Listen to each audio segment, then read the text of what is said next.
Kathy's a pretty regular participant in these gatherings, and happy to have her share her story with us tonight. There are aspects of, I've met a lot of people who've had near-death experiences, but I haven't met many, if any, that I can think of that had a hellish one. Now, I think I said in my note to everybody, I'm familiar with the fact that some people have these experiences.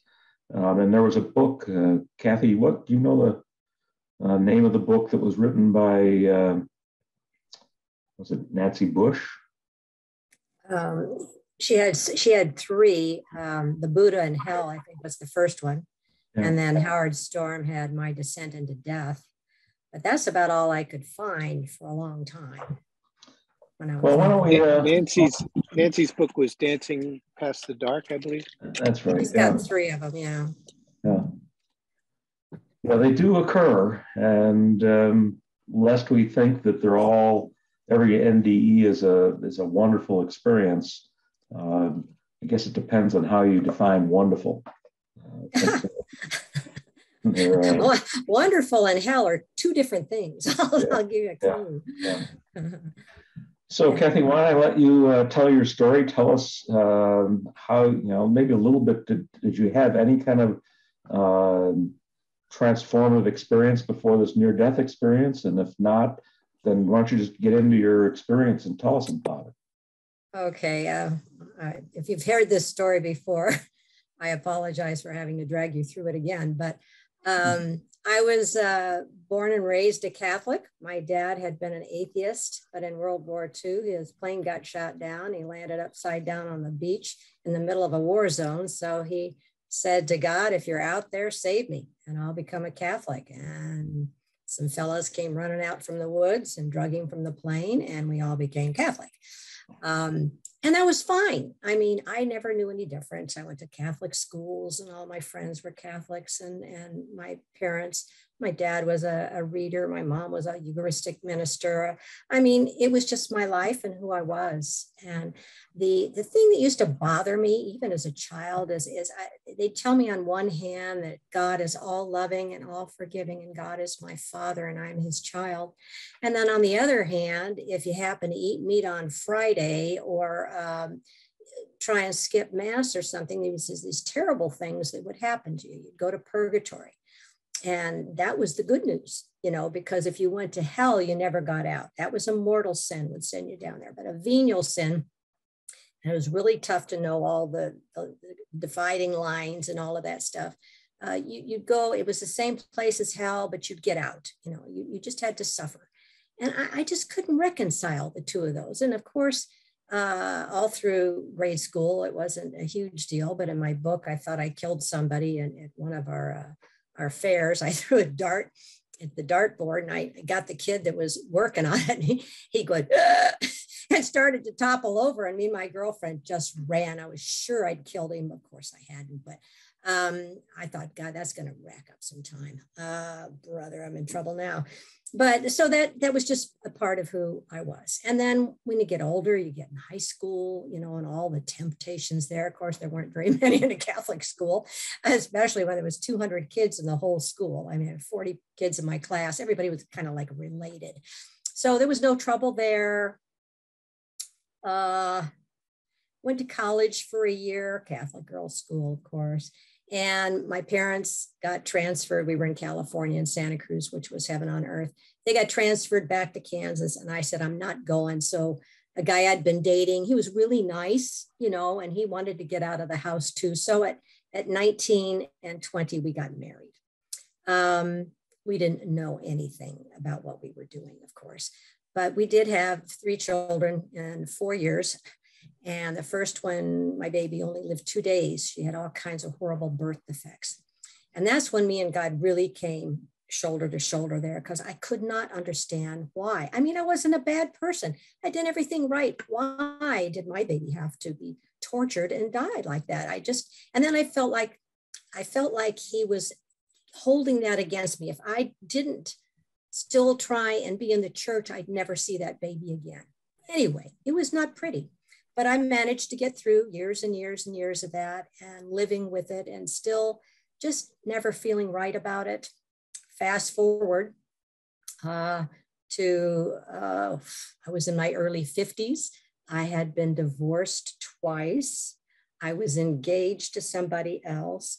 We split up, but we stayed best friends because he got transferred to the East Coast. I was on the West Coast. I had my own business, that kind of thing.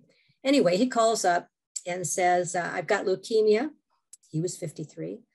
And I said, oh my God. And he says, I need 2 caregivers to go to Seattle. And would you go? I didn't know who else to ask. And I said, hell yes. So I went up there, and it was supposed to be 2 or 3 months helping to take care of him.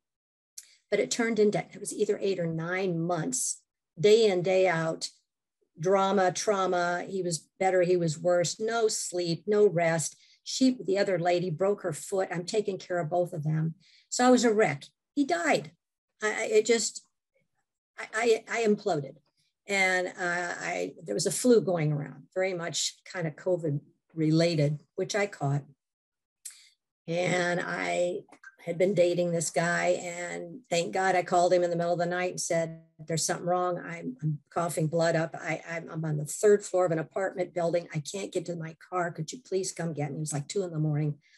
He took me to Doc in the Box. We got there. I collapsed. I don't remember anything again until, I guess, a couple days later in the hospital. I woke up, and they had gotten my heart started again. They had me in oxygen, and my family was there. I mean, out here we were in Seattle, and my family came from California. My daughter was out from Colorado, and I'm thinking, ooh, this doesn't look good. And they said, it's not good. You know, she has pneumonia, and it has gone into ARDS, which is acute respiratory distress syndrome, which is what people die of COVID and SARS and all that stuff.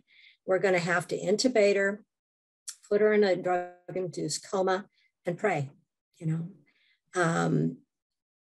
There was nothing I could do except give a thumbs up because I was already in oxygen and stuff.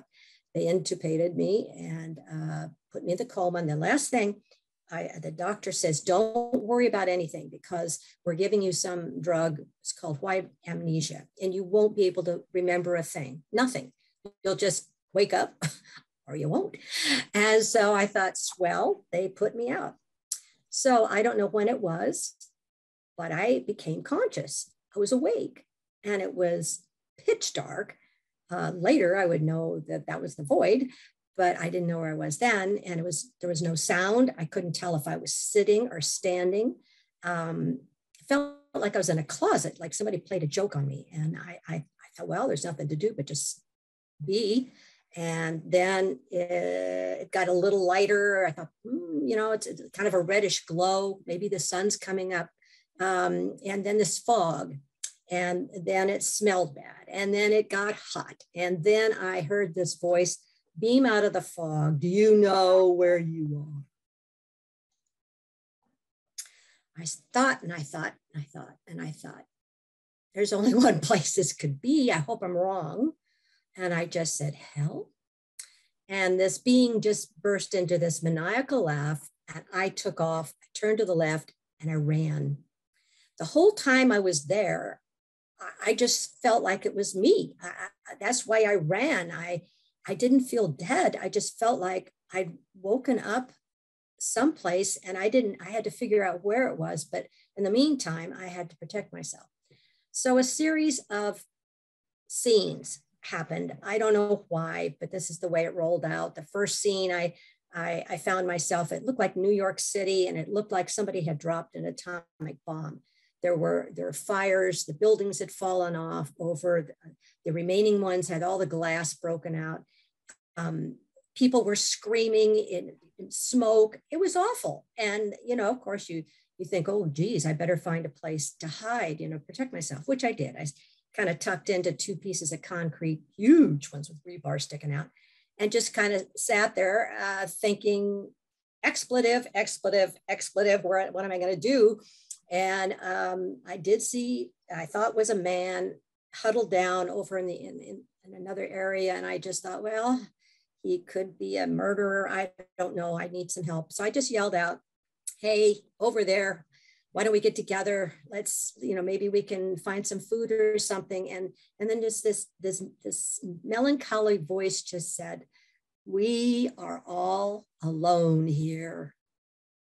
And I thought, well, that's not friendly. And then I thought, well, I don't know whether to run or stay. And at that point, there was like this clicking sound and the shadow went by. And I thought, aliens? Maybe it's aliens. Maybe I didn't know what to think, but I thought I'd better run for it. I did. There was other things coming behind me and I fell and I just closed my eyes. And when I opened them again, I was in another place. And one was in this big blackberry field that this demon told me if I could cut down all the blackberry canes that I could get out of there. And I thought, sure, I thought it was weird there was a demon. I mean, there's no other way to describe this person or thing. It was big, like Bigfoot, but really mean, and he had a club. Anyway, he said, if you can get this cut down, I'll give you some scissors, you cut it down and you can leave. And I thought, fine. Well, he gave me little kindergarten scissors and I tried to gnaw them. And I finally got one cane to break off and then it grew back. And then he started laughing. And then he says, you better keep going. You'll never get out. And I just said, no, I'm not going to do it. You're just playing with me. And boom, there was another situation.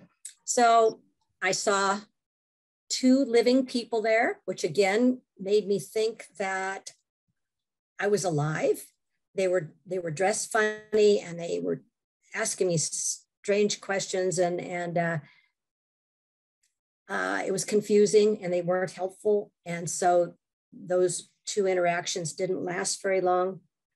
In between, I was like on this road or path or something. It was all rocks and dirt and piles of rocks. And at least when I was on this road, nothing was hurting me or scaring me. So I walked so often on that road. I thought, Jesus, this is one great big treadmill. I don't think I'm getting anywhere. That was part of the frustration and terror to just be all by yourself there and having no idea when the next thing was going to happen to me. There was a terrible incident with a town that I came into, and zombies is the only thing I can come up with. And they attacked me. And people say later, if you didn't have a body, how do you know you were attacked? Well, you can feel pain and terror in a dream. You can feel terror if you're in a situation that doesn't actually happen, like you're almost in a car crash, but it stops at the last second. It just was. I mean, I was attacked and was left with this other demon lady with a bunch of other ladies in the same situation. We ended up traveling very long distances in very deep snow. And that's the whole cold as hell thing that really is true. We got to the end. I didn't know it was going to be the end. It was in this horrible shack that had no insulation or anything. We were in there shivering and our clothes were all ripped and we were miserable. And I said to this person who was in charge, I've been here a long, long time. And this is the worst, densest feeling I've ever had. I don't know why is it particularly nasty. And she just said, oh, well, it's Christmas on earth. And that's always the worst day in hell. And that's when it hit me. And I thought, oh, criminy. I was just stunned. I was mad. I was just mad because I thought, I don't know how this happened and this isn't right and I shouldn't be here and it's Christmas. Okay, fine. So I started singing Away in a Manger, which is my favorite Christmas carol. The demon lady was on the other side of the shack and she whirled around and she said, shut up. And I just kept going, Away in a Manger, crib for his head. And then the other ladies started singing and they thought that was funny. And it was the little Lord. And when I got to that word, she shrieked and flew through the air like she was going to get me. And I just shut my eyes again. I thought, you know, I'll just end up someplace else. Boom, there's all kinds of light. And I'm filled with this joy and love and bliss. And everything that had happened before was just gone. There was just no room for any thought. Just this incredible swimming in love came to my mind. I'm just swimming in love. All my, every little particle of me is just exploding with love. And it was wonderful. And then it just I kind of settled out, and the scene kind of cleared. And I noticed a table, big table, like an architect's table with a huge book open about halfway on it. And I thought, I was looking at that book. I can't remember what it was though. And I looked up, and there's my former fiance, the one that died a month before. And, you know, he'd had cancer, leukemia, his hair had fallen out. He was blotchy and swollen and awful. And he looked great. I mean, he looked about 35 years old. His hair was brown instead of gray. And I'm kind of looking at him, and he's smiling like a cat that swallowed the canary. He knew a secret and I didn't. And we always teased each other. We were always playing tricks on each other. And I thought, I don't know what the trick is, but he doesn't know he's dead. And I thought, oh, I'm not going to tell him, you know. And then he really laughed. And I thought, wait a minute, I didn't say anything. And I thought, he read my mind. And I thought, oh God, is this really true? Is he dead? Then that means I'm dead. This is heaven. Awesome. And I said in my mind, well, don't just stand there. Let's go see stuff. Where's like the angels and the flowers and the butterflies and stuff, you know? And he just shook his head and he said, now, Mary Kay, you've got too much left to do. Talk about having cold water thrown in your face. I said, what? And I said, no, absolutely not. No, I'm just crossed my eye, remember? And I stomped my foot just like a 3-year-old. I remember that. And he just laughed. Off I went. And there was a little timeout period, I think. They were afraid to send me back just then, but it was walking along this stream thing, you know, kind of nice. Yeah, it was kind of nice. And I met 3 people that told me that when I got back, I had to live with the guy I was dating. It was like 3 of his relatives, old ladies. They said, now you tell him, you've got to live, you must live together. And I thought, I you know, whatever. And then I woke up in my bed. There's bright lights, but it was not heaven anymore. Of course, my family, they're jumping up down. My daughter's screaming, Mother's back. And I'm thinking, who are these people? And I couldn't move. I couldn't do anything. It was hot. And I thought, what? They wrapped me in duct tape and turned up the heat. What's going on? Well, they'd taken away my estrogen pills. That's what was going on. And I had a hot flash and I couldn't move because I weighed 86 pounds. I could blink and wiggle this finger. That was it. They did a test on me a couple of days later. Nothing. I was just skin and bones, literally, with no muscle mass. So what's reverberating in my head is, you've got too much left to do. And I thought, I can't even breathe by myself. I've got this thing in my throat. It was a bad joke.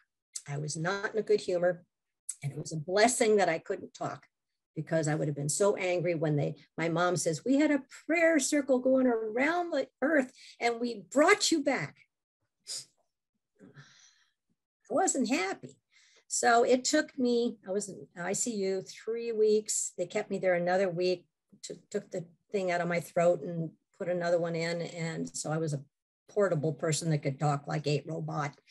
And then I had to get enough strength to walk 10 steps by myself. This is a person who's a rag doll, by the end of that next week, so that my insurance company would pay for me to go to a physical rehab. Otherwise, they would stick me in one of those facilities where you just kind of lay in a bed in your own pee and die. So I was motivated. And it was a miracle that and it's funny in the book. I wrote a book about this whole thing. In retrospect, it was funny because my family has a very peculiar sense of humor, but that's how we survived. But I did go to the rehab for 4 weeks, and there was all kinds of things that happened badly there with my health. My lungs kept collapsing, and it was just a long freaking road. And I just kept saying to Jesus, what the hell? I mean, I just don't get it. I just don't get it. And when I got home, of course, nobody wanted to talk to me about the experience, because if I could go to hell, they sure as hell could. So nobody, it was a dream. They said, it's a bad dream. You'll get over it. You'll be fine. I wasn't fine. I was depressed, understandably. I had nobody to talk to about it. Therapist just put PTSD on the top of my chart. Said, I'm sorry. Said, this is the best I can do. And it took, well, the thing I started doing is, I was a writer. I've always been a writer, nothing published, of course, but I just started writing the whole experience out on paper. I thought if I could just get it on paper, stick it in a drawer, it'll go away. Because it wasn't like a dream. It wasn't going away. And I was so scared that I would have to die again and go through this freaking hell again before I could get to heaven. And it was just overwhelming.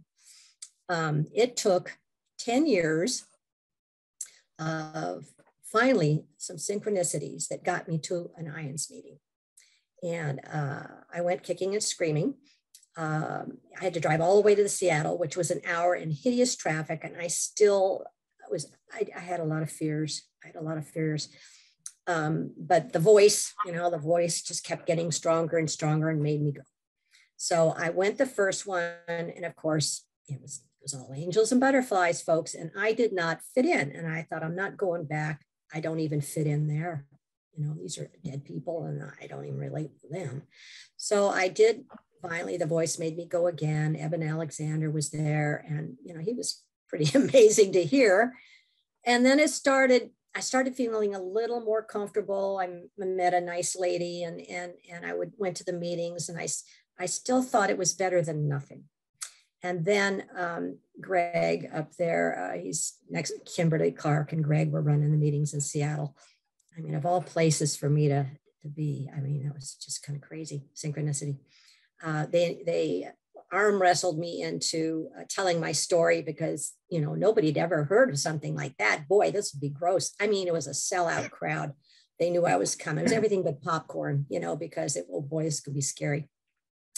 So I thought, oh man, they're going to throw me out of here. They're just going to say she does not belong here.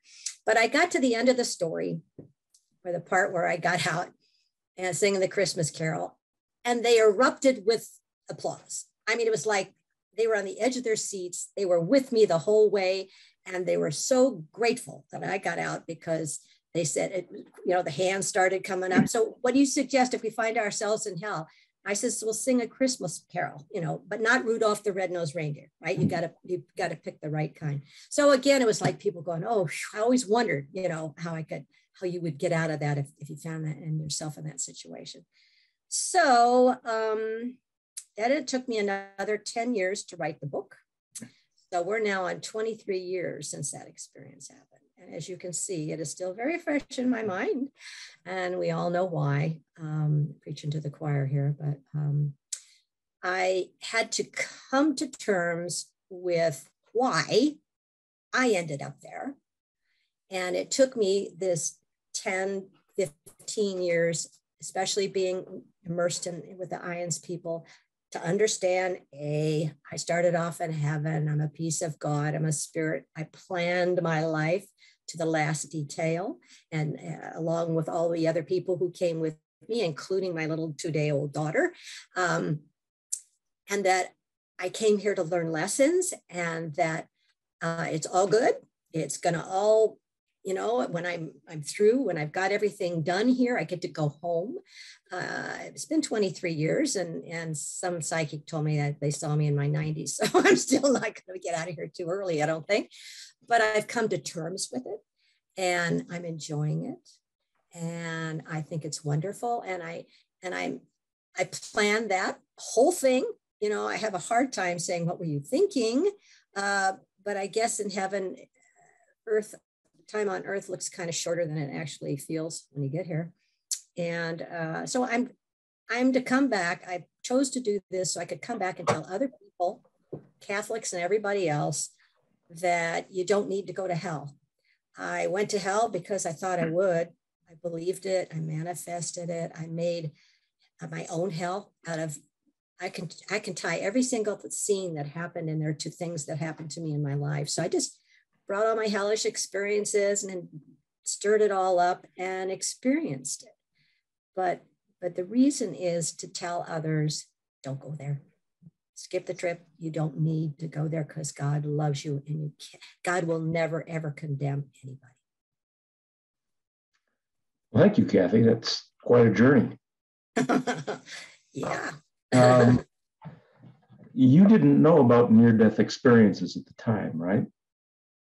No, I had, I'll take that back. When Patrick, my ex-fiance, got sick, I got a hold of Embraced by the Light and read it twice because I had never heard anything like that. Because I was so devastated that he might die, I had to, she'd been there and came back. So that was the only thing I'd ever heard. And she was, she had the demons follow her back.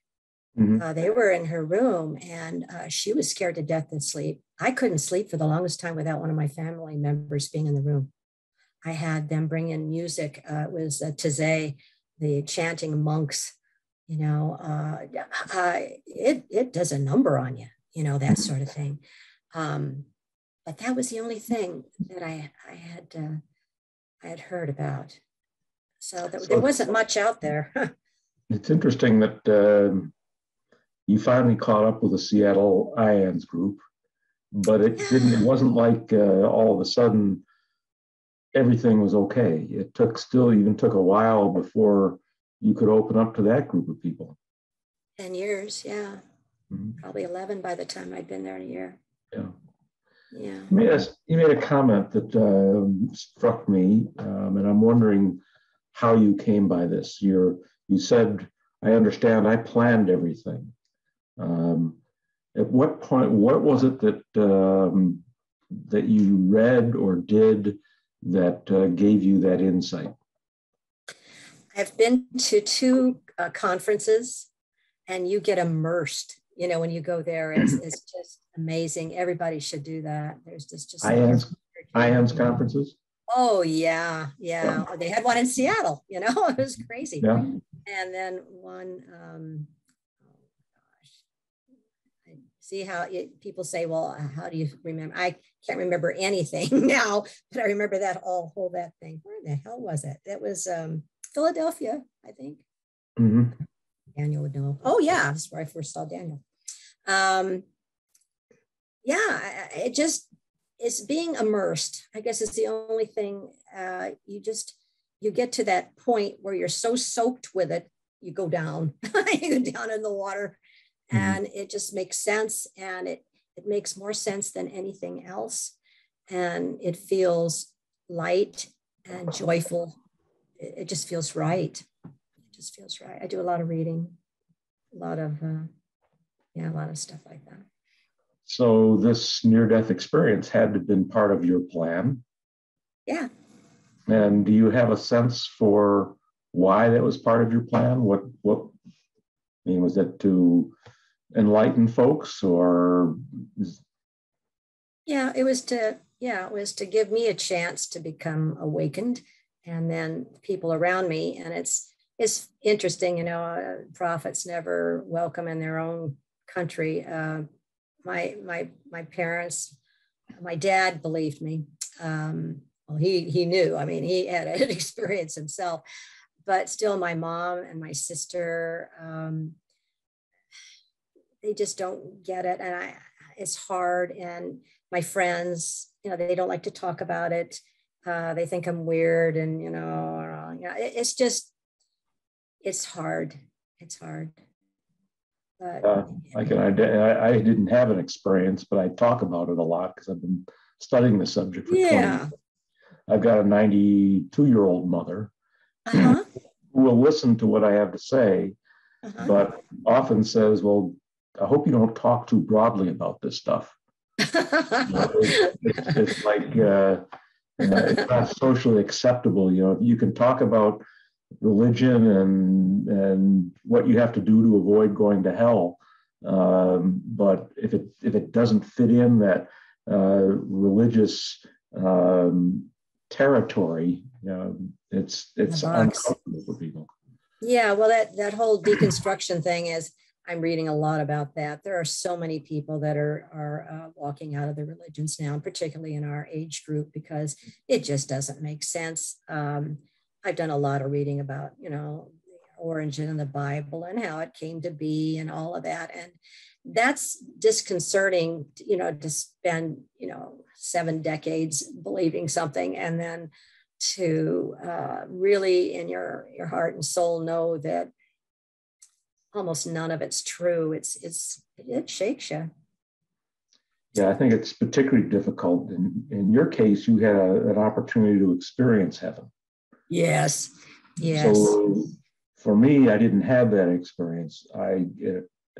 20 years ago, I came similar to you. I studied the origins of the Bible and early Christianity, and came to the conclusion that there was a lot of stuff that just didn't resonate, and weren't the interpretations of things were misguided. So giving up, recognizing this childhood foundational belief system wasn't built on rock; it's built on shifting sand. If you don't have something to fall back on, it's kind of you feel separated, because most people don't understand that. Yeah. It's scary. It's scary. Then you wonder, well, what is anything true? Yeah, we're very lucky to have each other in these groups, I'll tell you. Yeah, to some extent, that's why Consciousness Cafe was created. Really? How do we help people? The only downside that I see is the people who attend these tend to be people who already have a solid understanding of all that we are. So we'll talk about this a little later, but we, the people who run Consciousness Cafe, have been having conversations about how do we reach out to people who need to hear this stuff, because folks here tonight, it's interesting, but I bet most of us here already have a pretty good appreciation of all that we are. Right. Daniel and I put together a distressing near-death experience sharing group through IONS. And if we get one person, that shows up, it's worth it, because we've had at least 3 that have, blossomed. One of them has gone on to be a speaker. I mean, my goodness, because nobody would ever listen to them. Nobody would hear their story or so I think it's just one person at a time. There's a group called, I think, Compassionate Friends, people who've lost children. It's a terrible experience. So this group gets together, other people who've lost children get together, and it's a little like an IONS group. You give comfort to one another because you've been through something that's unique. I went to one of these, and we went around the room, and each person got a chance to talk about their loss. And it came to me, and I said, well, I haven't lost a child. I lost a brother, but I'm curious, has anybody here felt as if their child has reached out to them to talk to them? So I was talking about after-death communications, and a couple people spoke up, and so I was thinking, this is good, if you can come to the understanding that it's not a permanent loss. So I came to the next meeting, and the guy who runs it caught me in the parking lot beforehand. He said, "You're not welcome here." I said, "What?" I said, "You haven't had a loss. You really don't belong here." Okay, if I'm doing any harm, you're right. I don't belong here. But to me, it felt more like he wanted to be in charge, and that somebody was coming in with a new perspective that he wasn't familiar with, and it got outside his comfort zone. Exactly. So, Well, I don't think they have one in Ions right now. They've just started one for people who have had near-death experiences as children, which I think is kind of interesting because that's a whole new perspective. But that wouldn't be a bad idea. A lot of people lose children. well, a lot of people we all lose loved ones at some point in our life. Yeah.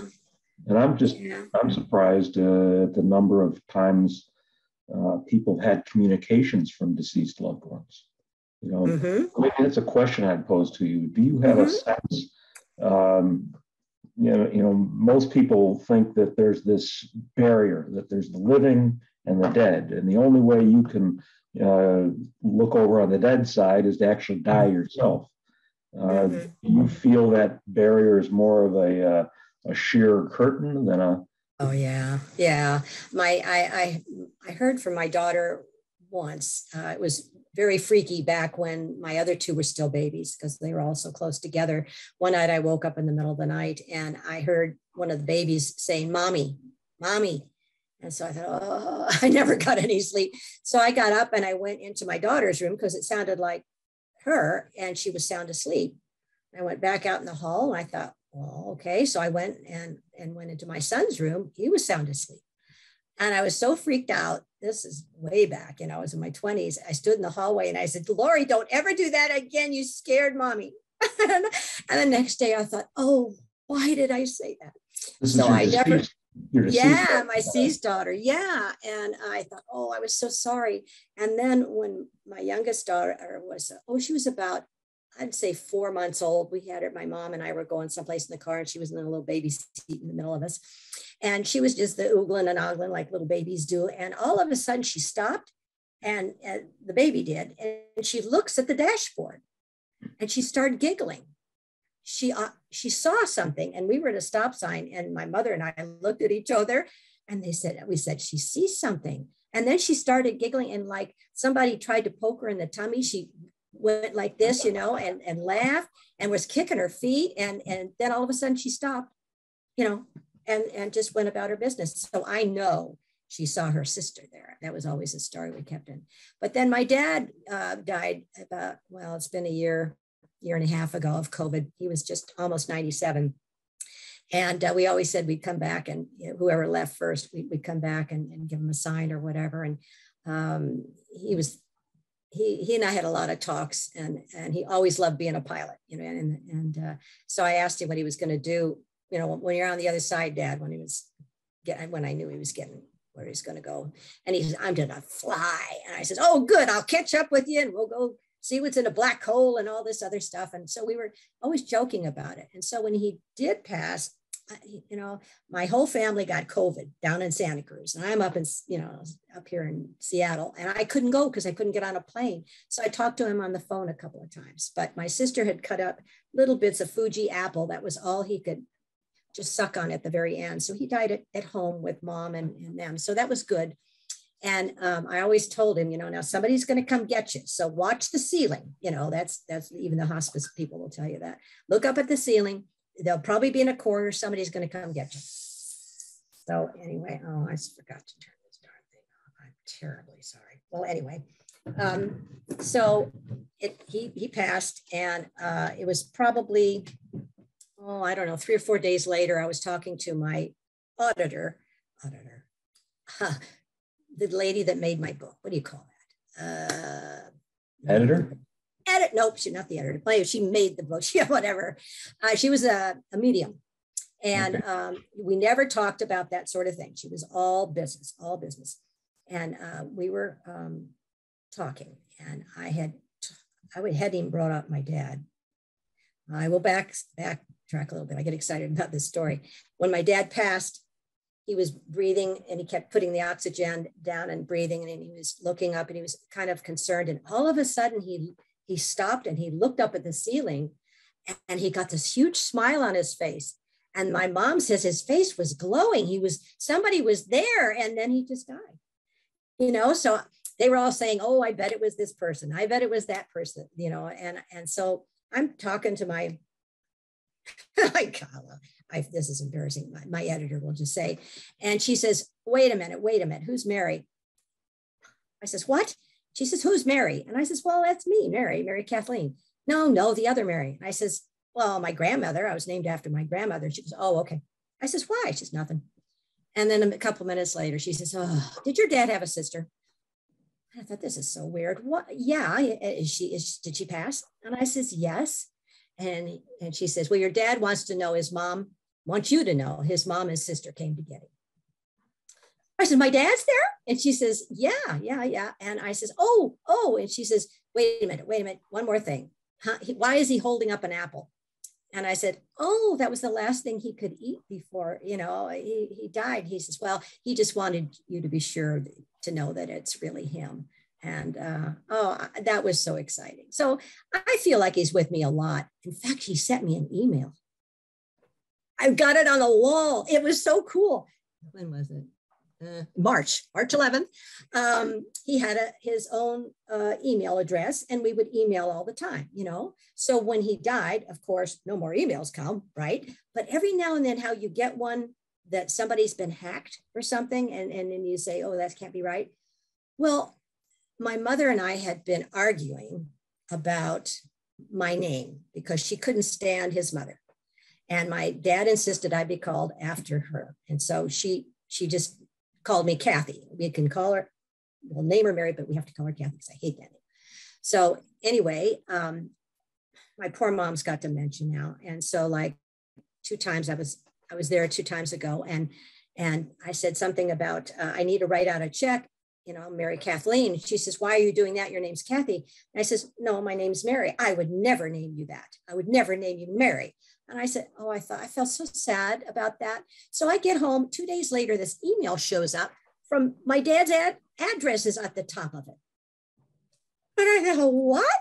So I opened it up, and on the inside, somebody had typed Mary, and that was all.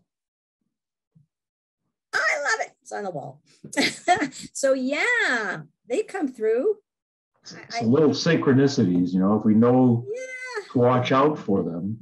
If we don't watch out for them, we miss them because they tend to be subtle. An email isn't so subtle, though. No, not when you can print it out. Yeah, that's right. Yeah. And I never got another one. That was a one-time thing. Well, let's open it up and let some other folks pose some questions. I know, Mark, you put a couple notes to me. You want to pose questions to Kathy? Oh, sure. Hey, Kathy, I had a few questions.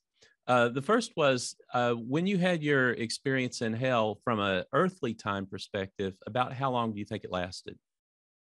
I had a lot of time to lay in bed and think about that before I could move, so I figured about 2 years.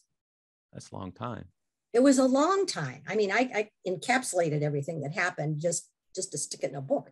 But it just went on and on. So you were pretty lucky to find a way to get out of there, because after 2 years, you'd probably have given up all hope about possibly getting out or finding a way out. Yeah. I was about at my wit's end. I really was. It was getting to me. I knew I had been taught as a Catholic, the worst sin was despair. And that was just stuck in my brain. You cannot despair. No matter what happens to you, you cannot despair. So I was clinging, but it was tough. So that might be one of the messages from your experience. If people understood, if you find yourself in this situation, get out of it. I mean, it doesn't have to be imposed on you forever. Right. And the better thing is to not believe in hell now, because it doesn't exist except in your own mind, and God would never send you to hell. So just wrap your soul, your heart, your mind around that. God loves me, and I will go straight to heaven. Yeah. If you do find yourself in hell, you just start singing away in a manger or something. Yeah, exactly. Chris, you have your hand raised. You want to pose a question? Yeah, a couple questions. I am absolutely fascinated with your report of going through hell. And as someone who's an experienced dream worker and a psychotherapist, I'm wondering if you've ever done any dream work. it's like, it's such dream language that just speaks to me. I don't know if I'm being too passionate here, but yeah, it's like, no, I totally get it, because I love dreams, and I try and, this was not a dream. It was not something that happened in my head. It happened in my soul. So that's number one. And number two, there's no way in hell I ever want to go back there. Honey, we're in a dream right now. I know. I like this dream. I have a lot more control in this dream. That other dream I did not, or not dream, experience. Well, we go back and forth, but I don't want to go there. I'm wondering, the second question is, I'm wondering if you're still a monotheist. Of course. Yeah, source, God. We're all pieces of God. God is everything. God is everywhere. When we had our catechism, who is God? God is love. Where is God? God is everywhere. That was the first two things I ever learned. I'm sorry, I believe in fractals. Oh, okay. Well, I'm just loving your report. I'll stop there. We could keep bantering for a while. It would be great fun. Email me. You're terrific. Thanks. Jeanette, you get your hand raised. Yes. Well, I was just thinking, goodness, my father being a preacher, and I'm sure he probably found himself in hell right away, but he did know the Bible inside and out. So I'm hoping he knew to say Jesus, and he's out of there. But I'm sure he thought that, I'll tell you. But when I was there, people asked me, you're a Christian. And oh God, when I do one of these podcasts in the Bible, I once came up with a nuts. What's going on?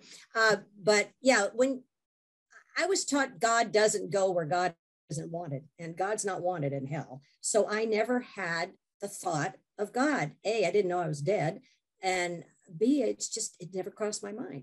That was part of it. I guess I really had to get through that myself. It's something made you think of that Christmas Carol song. I want to know the song way earlier in my experience. I don't want to wait the 2 years. I thought time stood still on the other side too. So that was interesting that you felt. It did. There's no clocks. There's no clocks. Yeah. You don't have a body, but you don't know you don't have a body. Watches. Yeah, it's like being in a casino. I don't know, in the old days, you'd go to a casino and there was no windows, no clocks. You'd get in there at 4 in the afternoon. Changed. And, and then you'd say, oh, I'm starting to get hungry. And you go outside and it's 3 a.m. and you think, what? There just isn't any time. One more question. Did you realize that you had come back with any spiritual gifts from that experience? Yeah. I found that gifts. One of them that was weird was when I was driving, when I finally learned how to drive again, I was driving at night. Whenever I came to a stop sign, the overhead lights, the street lights went out almost every time.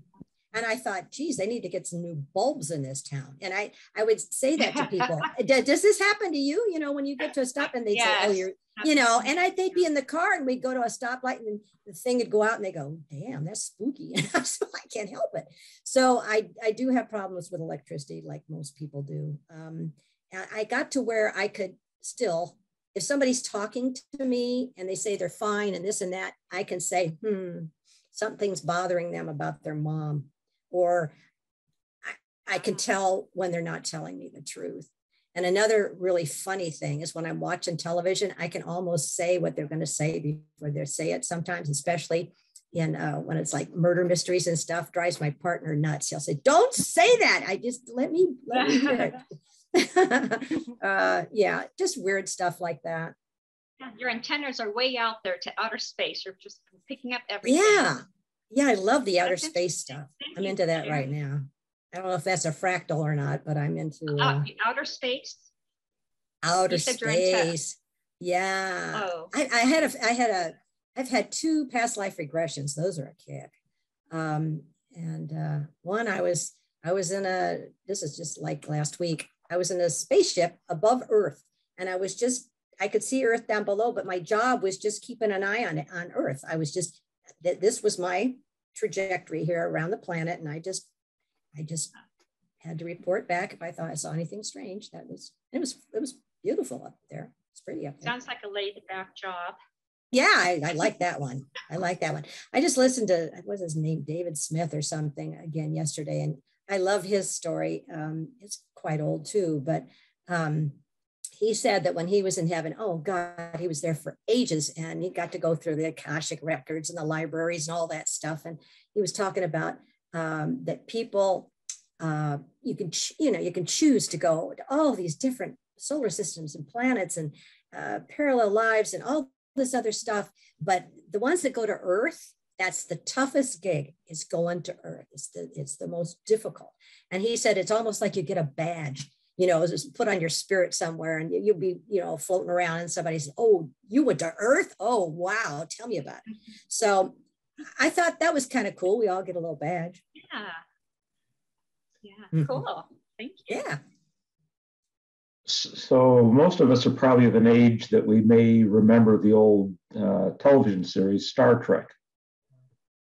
And you remember what the opening line was? Space, the final frontier. Final frontier. Yes. And I think that they had it wrong. Our spirit is the final frontier. That we can explore this physical reality all we want, but there's a heck of a much larger realm to be explored. Of course, once we get back to it, we're just getting back home, I guess. Yeah, but there's still all kinds of stuff to learn up there. Mm-hmm. He said there was one place where you could go into that had like movies. You'd sit down, you'd say, I want to be a person that was with, I don't know, I'd follow Jesus, but that you can pick up a person's life, George Washington, and that you can actually go back and go through his whole life with him. You're invisible or something, but there is so much to do up there. I don't see myself leaving all that soon. And I don't think I'll do Earth again either. So here's a question for you. You got up to the word Jesus in that song, and that's what freed you. Mm-hmm. Near-death experiences happen to, it's not Christians, anybody can have them. So the question would be, if somebody's not a Christian, could they call on another wisdom person and get the same release? I don't know. I really don't know. I was always kind of interested that all these atheists went straight to heaven. When you start listening to like Evan Alexander, then always like, wait a minute, how come they got the shortcut? Because they didn't believe in hell. They didn't believe in heaven. They didn't believe in hell, but God believed in them. So there they are. Surprise. I had a tennis partner a number of years ago. I may have told the story before, but she was part of a religious group that believed very strongly in hell. And I said, well, I've been studying the subject for some time, and I just suggest that be careful how strongly you believe in something, because I think that can drive your experience. I totally agree. So, Sheila, you've got your hand raised. Yeah, I had a comment about, coming up to Jesus in the song.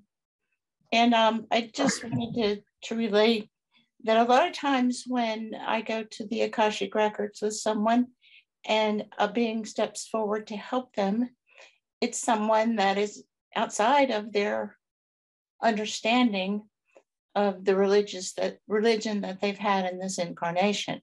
For example, there may be an Episcopalian priest that steps forward with information, and that person doesn't have any of that in their immediate past or ancestral line. So energies that are, they can be from your ancestral line, but they can be from anywhere and step forward from the records as long as they have information that's pertinent to what you're trying to resolve. So you've got a gift. Yeah. Wow, you've got an amazing gift. That's awesome. Oh, well, thank you. Yeah. So the bottom line is it doesn't really matter which religion you have believed in or know about or don't know about. It's just that energy resides there and it will come forward. Wow. Kathy, there's been talk of how there may be an awakening going on. Do you have any thoughts on that subject? Yeah, I listen to a lot of things on, LinkedIn or Facebook or whatever on this. And yeah, there seems to be a lot of that going on, and it seems fine to me. I mean, somebody said there was 10 million people on the planet that have had near-death experiences. It sounds like a lot, but when you think there's billions of people, I guess it's not all that much. But that's still a lot of people alive on the planet, probably more than ever. I think it's heading in the right direction. Of course, time is so tricky. I mean, what we think is a long time isn't, and so I don't know how long it's going to be. But I hope we do it before we destroy the planet. I think the aliens are watching over us and make sure that we don't. I'm hearing a lot more alien stories too, and that they're good aliens. I mean, they just want to. Oh, Gaia, that's the channel I've been watching lately. There's all kinds of cool stuff on Gaia. Have you done that? It's got all kinds of consciousness stuff on it. It's wonderful. Mark, you had another question here about a writer's group. Oh. Yeah, I've and there's some authors on the call here too, but I was talking to a lady who's a book author, and we were lamenting that the local book clubs, in our area wouldn't be interested in the paranormal, supernatural, metaphysical stuff, and threw out the idea of maybe starting a metaphysical book club for authors. Oh. And I wondered, had you ever heard of anything like that in your area? And if not, would you be interested? Oh, sure. Yeah, that would be fun. Yeah, in Santa Cruz, that's where I lived most of my life. They have a Christian bookstore there, and they had I think 3 copies. I don't know if they ever sold any, but yeah, that was the only time I've been able to get into I can't even get into the library up here. Oh, wow. It's just kind of weird. It's important stuff we're talking about. It is, but it's different stuff, and a lot. And like you were saying, it's hard to talk to people who haven't had those experiences. I was going to ask if you've had other instances or memorable events of trying to talk to somebody about your experiences and them just not wanting to hear it or shutting you down, or Oh yeah, it's the same after 23 years. I mean, there's some people that'll talk about it but won't. But family's the worst. Family's the worst. I go to church with them when I go. I go usually once a month to see my mom and sister, and we go to mass, and that's all I can do not to put my fingers in my ears, because I had, when I still was going to church here, I was just driving the poor priest nuts because he'd be giving this wonderful sermon. The place was crowded. He's talking to the little kids, and he would come up with something stupid like, now you be sure and be nice to your brothers and sisters. If you hit your brother or sister, you'll make God cry. You don't want to make God cry. I almost came out of my seat. So at the end, I tracked him down. I says, don't be telling the kids that crap. First of all, it tells them that they've got immense power, that they can make God cry just by, tapping on their sister.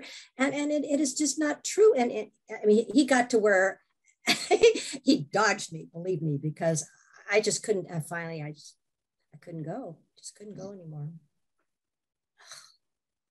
I came out recently to a group at my church. We were talking about declining interest in Christianity, and specifically talking about music. And I put the idea out that, you're looking at the wrong things. Whether we go to a more contemporary music or not, it's the underlying theology that isn't resonating with young people. And until we find ways of reforming our theology to be aligned with contemporary experiences and research, I'm afraid Christianity is going to be on a slow decline for a long time. We've got to find ways of reaching out to people. Can you find joy in life through a study of metaphysical subjects? I think you can. I suspect most of us here would say that's true, but then the question is, how do you get people to want to get on that journey? I think they're going to die out. The churches, the ones I've been to, they can't get priests to come in anymore. The nuns have all hung it up. It's going to die a slow death all by itself, I think. Well, I referenced this earlier when we started up. We're talking about maybe creating a podcast and calling it Beyond Religion and Science. And the idea is that religion only takes you up to a certain level. Science, for the most part, isn't willing to consider the evidence for our spiritual nature. Could we create something that has young people involved in the podcast and share information and see what kind of interest arises from that? And if you can get young people to get interested and then they share that with one another, that's kind of our hope, is that we might have some success in that arena. Yeah, I totally agree. There's got to be, there's a lot of podcasts out there now. I've been on 62 of them so far. Younger people, that are tired of the status quo, and they are very much interested in that. I wonder if you could get like a panel of some of those people to then, maybe invite people to hear them. That's what we're exploring. I'd count me in if I could help at all. I'd love to. We've got to do something. In the, say, 20 to 30 age group. I can dig up a bunch of them. Yeah. Particularly Kathy lived with the people she was told to live in. Yes, I got back. There's a chat thing there about who I was supposed to live with. That was he became my third husband. He was a Lutheran, and I was in the hospital. They said, we don't know how brain damaged she is, or she may never drive, or she may never have a work and all that. And I was finally starting to come around a little bit to be myself again. And I told him that these ladies that spoke Norwegian, and he was a Larson, said that we needed to live together. And he says, well, I don't believe in living together, but we could get married. And when do you want to get married? And it was either that and go live with my parents at the age of 53. And I thought, sure. So we did. We got married, and his Lutheran priest, he was an angel. He loved my story. He was the only person that listened. He even did a sermon on it, because the whole church was praying for me. My own church was going, I don't know, but I loved the Lutherans, and we stayed married for 11 years. And that was it was a goal for us to at least make 10, because I was his fourth wife and he was my third husband. So I chose all that too. I got nobody to blame but myself. It worked out. It's all good. I had a mother-in-law who was very involved in the Methodist Church, and I got very close to her over time. And toward the end of her life, she came and lived with us for a few weeks. And I was still working at the time. I'd get up and make a breakfast for her, and I'd come home at lunch and make her a lunch. And we had a conversation once, and I said, "Are you afraid of death?" And she said, "Yes, I am." And I said, "Well, you really don't need to be afraid."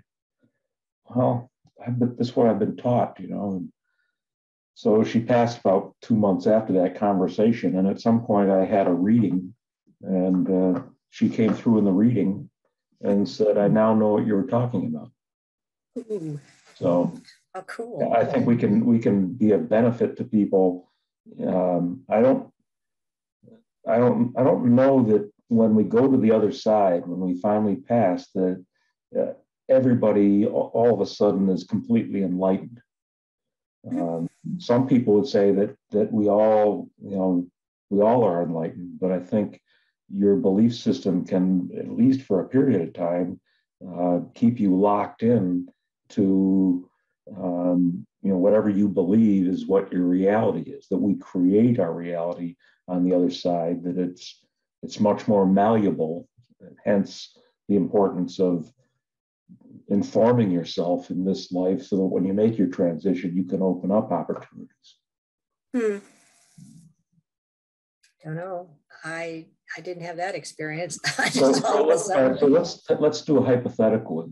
Okay. Suppose you were to have another near-death experience, and you find yourself in that hellish environment. What would you do? I don't want to go there. I don't want to give that any energy at all. You can understand. No, like my sister says, I'm going to straight shot it right to Jesus's arms. That's what she says. Because she's a Catholic and she's been saved. But I know now that I will. Sure, I'm a human being and I still got that little bit of fear that I'm going to wake up there and think, oh, here we go again.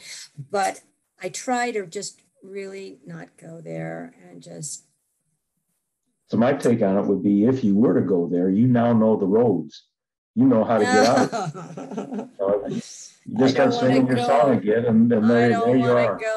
I don't want to go. It's not fun. No.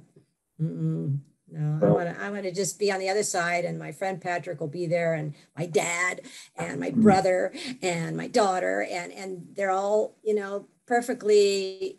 Somebody else, that guy Daniel was saying everybody looks like they're in their mid-30s, and I think you probably get to choose how you want to look. And then I get like the fella here with the fractals. I think, well, wait a minute. If I've had 85 lives or 150 lives, which one am I going to look like? You can make yourself crazy with all that stuff, but it's kind of exciting to think about. It's not going to just be you. I told God one time, I said, I don't know, heaven sounds boring. I mean, we're just going to sing the same old songs over and over. I mean, that's just boring. And I think that was part of the reason he let me go. It's not what you do there. It's just that love, that just complete joy and bliss. You never want to be anywhere else. And the ones that say, oh, I'm waiting for the resurrection of the dead and I'm going to bring my body back. Once you've been out of your body, you don't want to get back in that moldy old thing. And there's no place to put bodies up in a spiritual realm anyway. So much of the religion starts falling apart. Once you really get over there and get a glimpse of what it's like. How about others? Anybody else have questions for Kathy you'd like to pose? Like more details about her experience? Read the book. It's only 12 chapters out of like 100 and something. I don't think we've mentioned the name of the book, have we? It's A Misfit in Hell to Heaven Expat. Because I never fit in hell. I was always saying no. And then I learned the term expatriate from my friend who died. He was an expatriate. He was working in China, and all the expats would meet in the bar because they were, you come from one place, from your home, you go work in another country, and then you come back to home. And that's what we do. We're all starting off in heaven. We come down here or wherever we go. And then we go back home. So we're all expats, heaven expats. And it's a memoir about my whole crazy family and my ancestors and what led up to who I was and why I had the experience and what happened afterwards and how everything changed. It's just a story of everybody. Everybody's pretty much got the same old stories. We all come from very imperfect families and make stupid mistakes in our lives, and then we get to go home, and it's okay. We were just having an experience. This is all a play, and we wrote the script. Yeah. If we have an IANS conference in Salt Lake in the fall, would you go? I bought my tickets months ago. There you are. I was so sad when they kept canceling them. I'm telling you, if you've been there like 3 days, the energy in that place is just insane. We keep blowing out the microphones and the lights go out and everybody just says, you know, that's the way it is, too much energy. But the minute you try to get your suitcase and you start to walk out the door, I always cry. I don't want to leave. It's the closest to heaven, you know, that you're going to get because all those people have been there. It's just, I wish it was longer. Yeah, it's something that people should consider attending once. Oh yeah, it's awesome. It's really fun. It's so up. It's just so up. It's lovely. Fascinating speakers. Oh yeah. The Salt Lake Ions group is one of the larger ones in the country. Really? That surprises me. Yeah. That'll be fun. Yeah. Oh yeah, it'll be a blast. All right. Thanks for having me. It's been fun. It was nice to meet everybody. Thanks. It's nice to hear your story. You've been a wonderful participant in the past, and now it's nice to have the focus on you. Well, thank you. Yeah. Anytime. Yeah. If you want to get something together, throw my name in the hat. Yeah. Okay. Okay. Okay. Thank you, everybody.